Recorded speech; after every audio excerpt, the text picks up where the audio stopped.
Hello everyone, my name is Christopher and welcome to the third session of Unplugged Sessions. Well, today I'm very excited to actually have a very good friend of mine, culture policy veteran Toni Attard.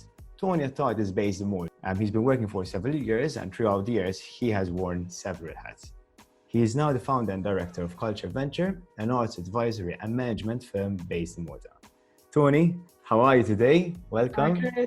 Thank you for the invitation. Such a pleasure to be with you. Thank you. Well, why don't you start by giving us a very brief introduction about yourself and what your career involves? Okay, so I am currently based in Malta, and of course, because of the current situation, I am spending much more time in Malta because I'm usually shifting between one country and another in a few days. But mainly, I've been involved in arts management and cultural policy for around, I would say, 15 years now, wearing different hats, from designing policies to actually managing and directing festivals, to inventing and designing funding programs, having kind of official jobs in terms of being a director at the Arts Council in Malta, to advising ministers on culture and the creative economy, to now setting up my own business. So I've kind of, and also at the same time, still trying to, as much as possible, retain my artistic creative work in directing theater and occasionally also acting. Yeah, we speak more about that actually, how that helps you, you being active as an actor and a director, to working on policy. However, as you said, so you've worked as a festival director of Ziguzak International Festival for Children and Young People, to working with our council Malta as a director of strategy and founding your own company. What are some of the challenges that you've had to face throughout all these authentic roles? Oh dear, where does one start? I think probably in all the jobs I've ever been in and through, I don't think there was one job where I actually was following someone else. Most of them were things which I had started. In one way or another. For some, of course, there were other people who had started that initiative and I kind of followed up and built on it. But I would say and so there's always this kind of challenge of starting something which is exciting from scratch. Be it, at the Arts Council, setting up the first strategy team, drafting the legislation for a renewed Arts Council, to the creative economy strategy, starting completely from scratch on how to devise a creative economy strategy for and also, the different festivals. So I would say, although it is a challenge, to me, it's what actually entices me and actually excites me. And I keep on, I always say this, day one of all my project is day one of my exit strategy, including the actual business I've set up. So 3 years later, I'm like, okay, so what do I do next? What happens next? Which in a way doesn't help me if I want to follow up in terms of that level of continuity. So I'm always excited to start something new and go into something new, which is not always, that doesn't always give stability, especially when you're working with people who need stability in terms of continuity and pacing things. But of course that meant that the challenges would tend to be in terms of level of advocacy, especially when you're explaining or trying to push for things which are relatively new, within the sector, outside of the sector. I remember, conflicts arising, even like managing issues in the media, which may be misinterpreted or directed to be designed in a way that would create probably a bit of conflict, and there's nothing wrong with that. I think, but I've been blessed. I've been blessed not because of the opportunities I've been given through these years, but also I think because I've always was blessed with having great people around me, with me, beside me, part of my team, me being part of other teams. And they have all been great learning experiences. Okay, so you've mentioned Culture Venture. So can you give me brief idea, actually, what is Culture Ventures' mission? I do a bit of lecturing at university in arts management. And initially I used to walk into class telling arts students, you know, I'm here to help you design your own business, but you have in front of you someone who has failed to do that. So I'm showing you the principles in theory and also in practice on how it may work for you. But I can't tell you this has worked for me because I have never set up my own business. I remember saying that, like, and always at the back of my mind saying, you know, if I'm all the time, you know, I'm researching entrepreneurship, cultural entrepreneurship, I'm really encouraging artists to set up them, but I haven't done it myself. I don't know what it means to kind of not know what the next 3 years, 2 years of your life or next year is going to be like. So that was part of the motivation for me to say, listen, this is where I really want to go. The other part was the kind of, you know, where can I go? How can I grow further outside, you know, the professional step ladder, so to speak. So that's what I wanted to do.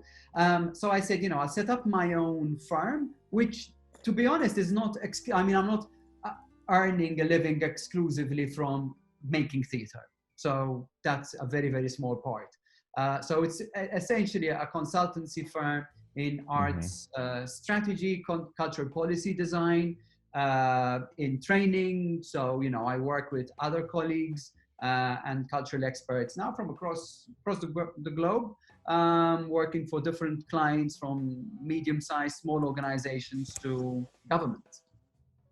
Wow. And so you got to work with a number of people. So as I said before, okay, even though you're based in Malta, you basically work across the whole globe. You work with a number of other people who work in the sector. Yeah, mainly, I mean, most of my work is international work, which is equally exciting because it gives you that global perspective. It makes your daily routine a bit challenging because, you know, you're operating across 3 different time zones in a day. So your end of business reporting is, you know, may happen at 9 in the morning or at, you know, 10 at night. So yeah, and I've been you know, active, I would say, in last year, I think was around 10 to 12 different countries in terms of different projects happening at the same time. And yeah, it's been so far so good. After working with Arts Council Malta as Director of Strategy, of course, I think it has been one of the first and main motivations to actually start Culture Ventures. So how has that helped you, like in terms of creating your own mission and working with a number of people in the arts across the globe? I think that experience, together with others, was important, I think, to be able to have a kind of on-the-ground understanding of what it means to be working within a larger public sector structure in terms of advocacy, in terms of, you know, negotiation, political arguments for arts and culture. So in a way, that experience, sitting, you know, around that high-level political environment, even at an EU level, has enabled me to reflect, I think, much more on the purpose even of arts and culture at this day and age, and how much that voice of even the artist is important in this process.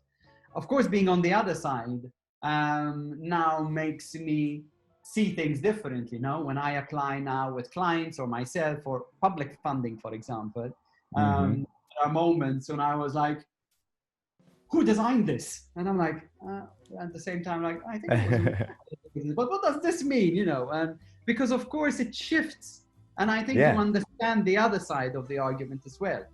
Of course, and of course that does help you quite a lot in all your work. As you said before, you being an actor and director, to then writing policies, it does help you a lot to actually think and put yourself in the artist's shoes and be like, okay, this might work. Yeah. This might be very difficult for those people in that country. Yeah. In fact, that is the one thing I really missed there were moments when I still kept doing some theater work when I was at the Arts Council, and some moments, when I had to step back because, of course, Yeah. there's a moment where you have to be on kind of that side, so to speak. Of course. I don't like talking about it the one side or another. And it's very interesting because by simply stepping out, this is what kind of feedback friends of mine, or people who are still in the sector were telling me, kind of, we thought that you changed as a person. Because people also tend to see people on the official side of culture as the other, as the kind of, and I think that doesn't do it justice in a way. There needs to be, this is like, I'm really interested about this relationship of artists and institutions, irrespective of whether the Arts Council or they're public institutions or large institutions. It doesn't mean that they're not critical, of course, not at all. But at times, we don't really help each other to really support what we really love and what we really want to see develop further. Super. So, we spoke about culture policy. I feel, however, that not everyone understands what culture policy is, what it actually means. So, could you explain to me what is culture policy? And afterwards, could you just tell me how important is this to countries and organizations to actually have a good culture strategy in place? Okay. I know it's very vast. We can spend hours talking about it. So the first of course thing, I always mention this in terms of no artist waits for any policy to create. No? But it's amazing how many policies or so-called policies may stop an artist from creating. Yeah. There may not be cultural policies, or they may be as an excuse to cultural policies. Just think of, what is acceptable or what was acceptable as art by Nazi regimes, by communist regimes. Those were policies. Most of the time, artists would say, I don't care about policies. I don't, I just create, and that's true.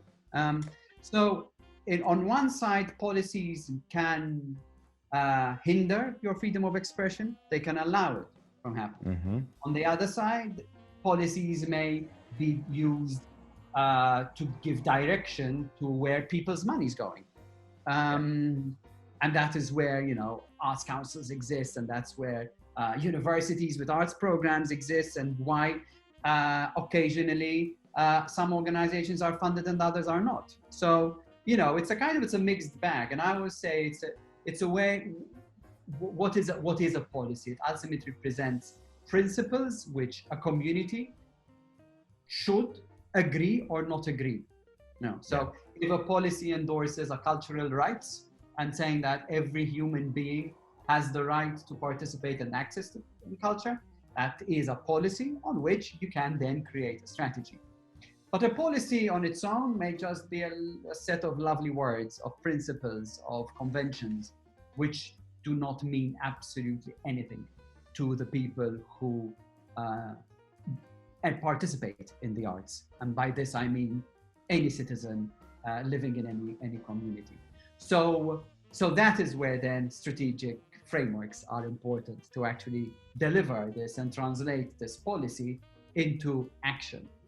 Now, there are various ways and approaches on what a policy would lead to.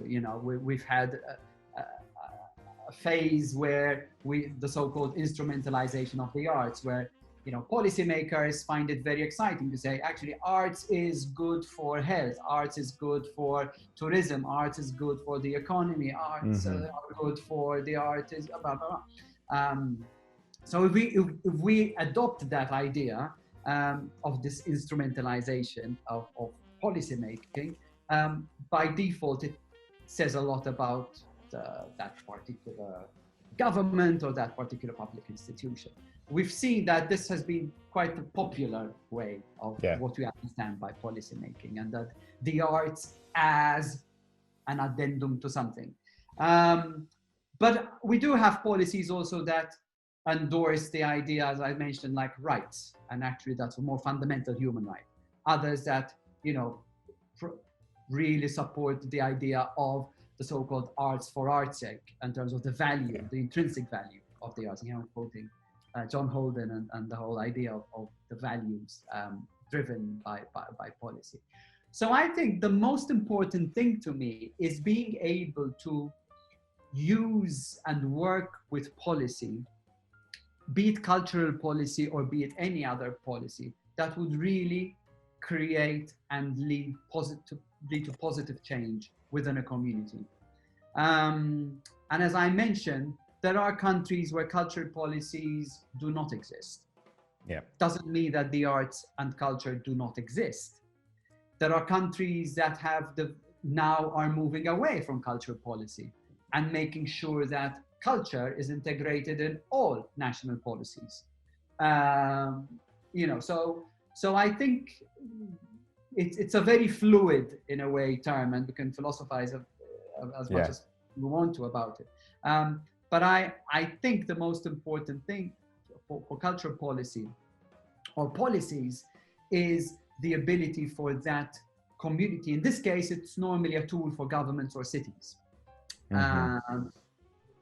That is able to ultimately empower its citizens. So again, what you don't have in a policy or what you say in a policy is probably going to determine the type of government you have, the type of social interactions you have, also the type of cultural sector you have.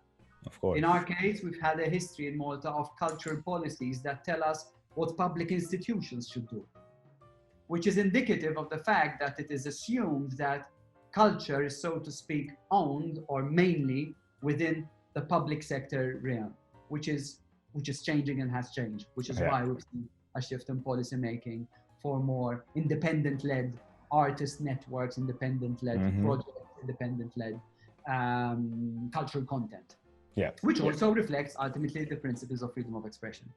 I was actually going to ask you, could you give me an example of a successful policy that you worked on and you've seen the results of it? Thanks for that question, because actually I didn't mention this in my previous intervention. Cultural policy takes time, especially if you're thinking of principles. Developing principles is not something that would probably are probably impossible to implement over a 5-year period, a 10-year period. Especially because if we're dealing with cultural principles, how do you shift a policy whereby you're decentralizing culture from the capital, for example? Of course. How do you implement? That's not going to happen in 2-3 years. And of course, this is the challenge we have as policymakers, to work this within frameworks which politicians like, which is usually short to medium term. Strategically. A couple of, I think, overarching policies which I've worked on were mainly the first national cultural policy in Malta and the creative economy strategy, and of course the Arts Council strategy. I would say the most successful measure or measures in terms of principles has been, which again I can debate and argue against this myself in a way, the introduction of the creative economy, in terms of the first time where we said, this is not just about hobbyists, but it's also about professionals in the field. So that is when new funding programs started being introduced. That is where the public investment has increased from 0.4%, now close to 1.7% of national expenditure on arts and culture. So that was, in a way, quite a positive impact from a policy-making point of view. It's very interesting because this did not emerge from the Ministry of Culture, but it emerged from the ministry responsible for finance. So for 4 years of my life, I did not work within a culture ministry, but within the finance ministry on culture. I think this is a global example, which is quite unique.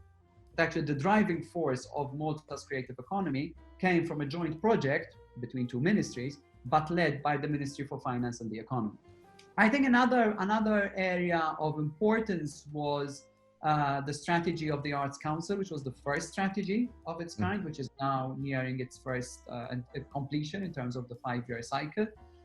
which has kind of has strengthened the Arts Council's position on a national level, in terms of the voice of the arts, in centralizing all funding programs, in making sure that they're transparent, there's accountability, there's peer reviewing involved in them, and also in bringing a more interdisciplinary perspective in the arts that actually has on the same platform, I would say, video games designer and visual artists and theater makers, on the idea that all these are important for the growth of an artistic ecology in Malta. Yeah. Well, that's amazing. I mean, and correct me if I'm wrong, Malta didn't have a cultural policy before in place, right? Malta's first cultural policy was 2010. There were some policy documents and statements. And actually now there's a new one which will be published, which I'm involved in now. Very soon. Yeah. Which will be published very soon. And there was a public consultation even in the design of it, which was very interesting again, because the first policy again really earmarked culture as a pillar for socioeconomic development, which was also what was happening in that kind of the first decade of the millennium, quite a push on that. And now we are also reflecting what is currently going on, where we're thinking of, cultural rights. I would say even maybe going back to basics in terms of really understanding the core value of culture within a society. Well, it's COVID related.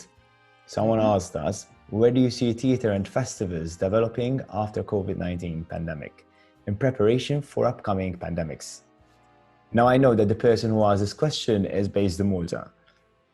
However, it will be good to have a general overview of what your opinion is about this. And then, yes, maybe focus more on Malta. Look, my guess is as good as everyone's guess on the future. And I'm not forecasting, especially I'm not a health expert myself and won't even attempt to do that. But I think it's good to reflect on the trends which we are seeing. So, what do we know? What we know is a fact that audiences want to feel safe in any activity. So we've experienced this when there were terrorist attacks in theaters, in concert halls. So that was kind of the trust which arts organizations constantly need to build, irrespective whether it's therefore people's safety emerging from terrorism threats or public safety but let's be honest, no serious arts organization would not consider this and the health and safety of their audiences. People take this very seriously, as in serious arts organizations do that. So I think what we need to think about for the future is the fact that, right now we are seeing theaters that are increasing their distances between chairs, for example. I think we're seeing theaters that are encouraging patrons to attend the theater in, for example, specific time frames. But of course, this comes at a financial cost as well. If you're reducing your theater space by 30%, will you even consider opening up your theater? So I think our biggest lesson from all this is, I think, especially even in the local context, is one, the readiness to change. Because change and risk management and also being able to address these changes is part of your strategy, and risk assessment is constant. So we have probably not very few risk plans included a global pandemic as part of that, and what would you do? But this has shown us that even the most unlikely scenario needs to be considered by any arts organization. I keep on repeating this message, it is not about how we recover from COVID, but also how we use the time we are living in to change our current practice. So we're really talking about, greener festivals. What happens? Can we reduce mobility? What impact will this have on our local festivals, on our local community? Which many were taking for granted. Yeah. So, now's the time. Do we rebuild again, a relationship with our local communities as opposed to make sure that 50, 60, 70% is just an international audience.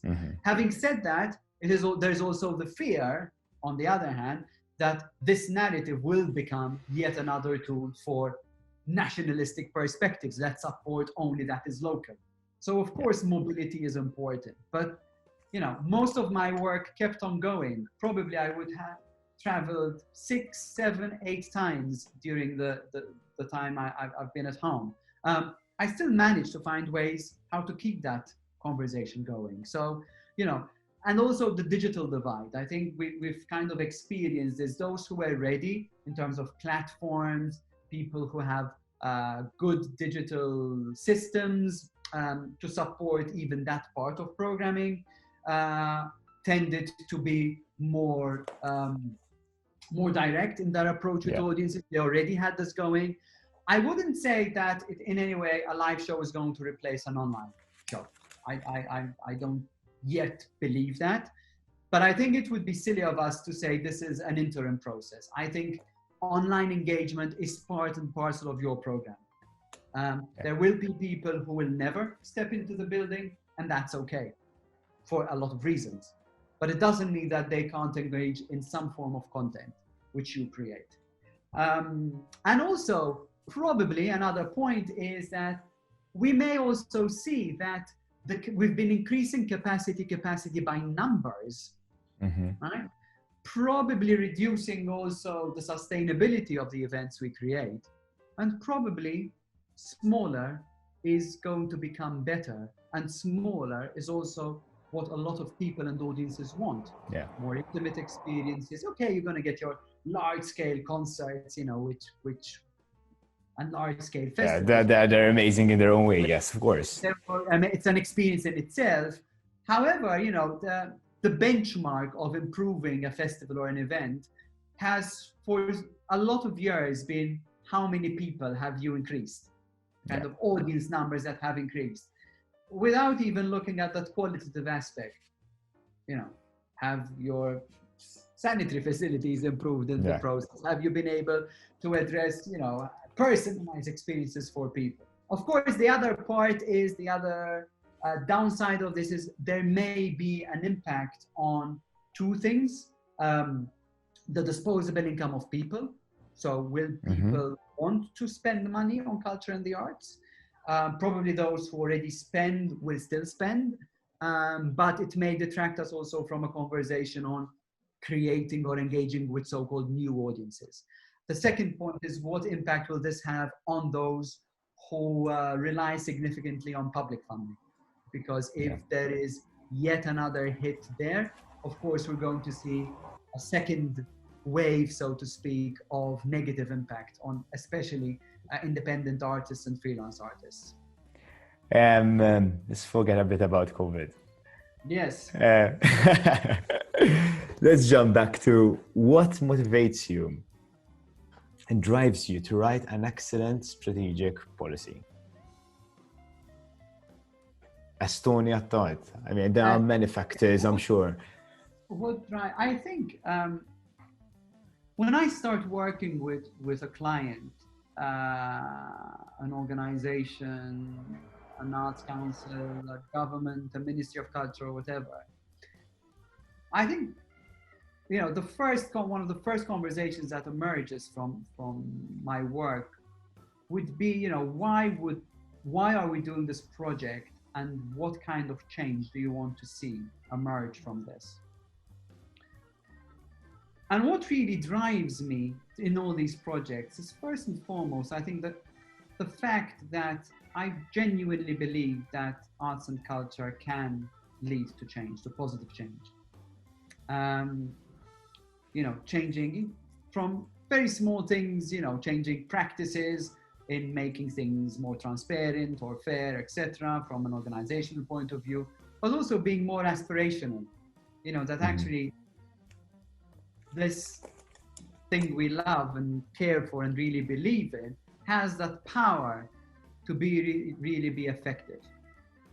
And I find that common with all the people I've worked across the world. I mean, there are different, again, cultural parameters and working in Asia or in Europe or in North Africa. Um, but ultimately, deep down, there are all these common things which really drive arts and culture as really a powerful source for changing communities in a small way or in a big way. And personally, what drives me is being able to use my experiences, my support, my network, to facilitate this process. And personally speaking, of course, when I do things in Malta, things become a bit more emotional because I live here. I know most people here. It's a small country, and of course, it's my home. So at times, my approach here may be a bit more passionate, may come across a little bit as at times a bit more aggressive, maybe, or being more of a troublemaker. But I think overall, I'm still passionate, irrespective of where the project is happening or with whom the project is being developed. Yeah. For those who don't know Toni, he has a lot of fire in him when it comes to arts and culture. Well, at times it will be just not extinguished, but the regulator doesn't work. Yes. It stays on high. So, all right. When you had first started in the industry, what do you wish that you had known before you actually started?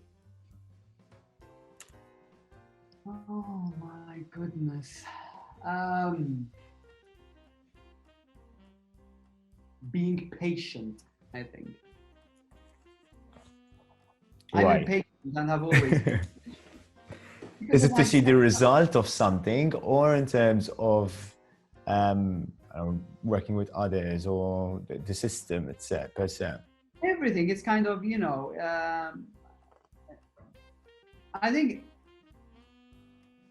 understanding that particular context you're working in. So for example, for people I'm very much project driven. Yeah. And when you're project driven, you know what the end looks like. Opening night, opening of an exhibition, launching of a book. There's something tangible, no? You see that goal, you dream it, literally, Yeah. But when you're working on policies, when you're working on strategies, at times like there's no light at the end of the tunnel. It feels like you're this gerbil, running on this little hamster on the wheel, and you're kind of going nowhere. And it can be a bit overwhelming. And also, at the beginning, early days of my career, I mean, I am not very diplomatic, but definitely wasn't back then. I would write articles criticizing government or governments. I would write open articles to criticize lack of public investment. I mean, having said that, being a bit of a troublemaker and enfant terrible has actually led me to open up these conversations. Of course. Which actually led to me then, I was given a challenge, once, okay, you think that we could do things better. What should we do? Say it, tell us. And I thought they were actually, taking the mickey out of me. And actually that led to the first arts fund, because I was challenged to provide what I had no idea what they were. They were like budgetary measures for the arts. And I said, this is what you need to do. I think we should reduce VAT in the arts. And then it happened. And I had no clue that could, one paragraph could lead to policy change. Yeah. So I think, yes. And also, I was never compromise. I think that this is my word of advice. Don't compromise what you believe in. Fantastic. There's a vision. I keep on repeating this as well. Every artist has a vision. Now, how you get to that vision, that path may change and will probably change. And yes, reviewing and updating this vision is part of your life project. But don't compromise that. And there were moments when I did compromise. There were moments when I was forced to compromise. And those moments haunt me until today. Yeah. You know, those are compromises which I am now trying to fight back. I wouldn't say I regret them, because some of them were also part of a process of consensus, finding that middle ground, which is what you require also around the table when you're negotiating. But you know, being who you are and fighting for what you believe in, irrespective of even if you do it silently, just, you know, soldier on. All right, last one but not least, describe arts and culture in 3 words. This was very, very hard. Probably one of the toughest questions I've ever received. So I chose 3 words for very obvious reasons. I think I chose political, essential, and soulful. And the reason why? But the whole conversation was the reason. Yeah, probably. Political, because politics matter to the future of the arts, whether it's a small p or capital P, in terms of not just policy making, but actually if we consider the arts and culture to be drivers and inspiration for change, then that is also one of the... Essential, because I think we should really stop questioning why the arts are important. You know, I get really pissed off when people ask me, you know, why do you think the arts and culture are important? Yeah. And I tell you, know, why is water important? Why is air important? You know, try to live without it in one way or another. And soulful, because it is really, if not the only thing, or maybe the only thing that really talks about us, that really digs deep into our mind, our soul, whatever that is and whatever it means to you. And I don't think there is anything else. Okay, for some it may be religion, okay, but for some culture is also religion is part of culture. So I'm not going to get into that definition. Exactly. But it says it says something that whatever we deal with in arts and culture, we carry it with huge responsibility and humility. And I think anyone who has the gift and the privilege of working in the arts has also this privilege of working and you know, shaping or reflecting what our soul is. And I think this is why I'm so respectful to artists and grateful for their work. And at times they don't acknowledge this, or at times they may not necessarily know this, but you know, no other person can do this other than an artist in whatever shape or format we think an artist looks like or is like. So perfect. Toni, thank you. It's been great. thank you. It's been lovely to have this chat. Speak very soon then. Would you like to add something else just before? No. That's it. Thank you. Thanks, Toni. Grazie.